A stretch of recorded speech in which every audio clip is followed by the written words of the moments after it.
Christians, in this passage here, Jesus tells us that we must enter the kingdom of God through one of two different gates in their corresponding ways. One gate or the other. One way or the other. The first is the straight and narrow way. The other is the broad and wide way.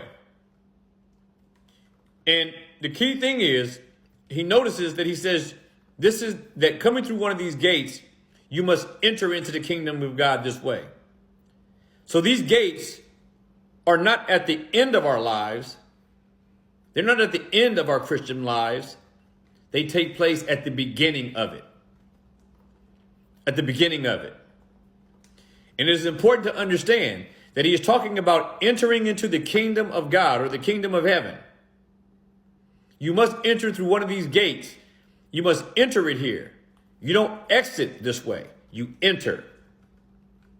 And whichever road you consciously choose, whether the straight and narrow road or the broad and wide way that leads to destruction, the choices are made in this life.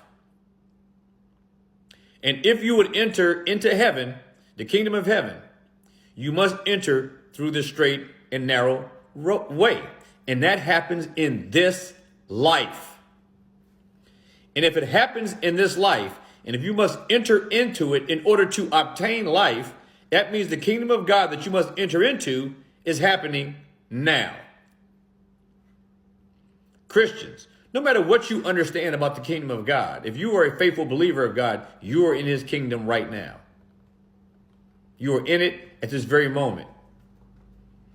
And the only way that can be done is to enter in through the straight and narrow way. Straight symbolizes or speaks to the difficulty. It speaks that what you're going to have on this journey. It speaks to the affliction and the suffering and the self-denial that is going to be required in order to endure on this narrow way. And that's why he says there's only few that will do it. But the broad way is one that is wide and broad and leads to destruction. That is the one where sinners will never give up. That is the one where they get to have their cake and eat it too, but only for a while, until destruction befalls them at the end of God's kingdom.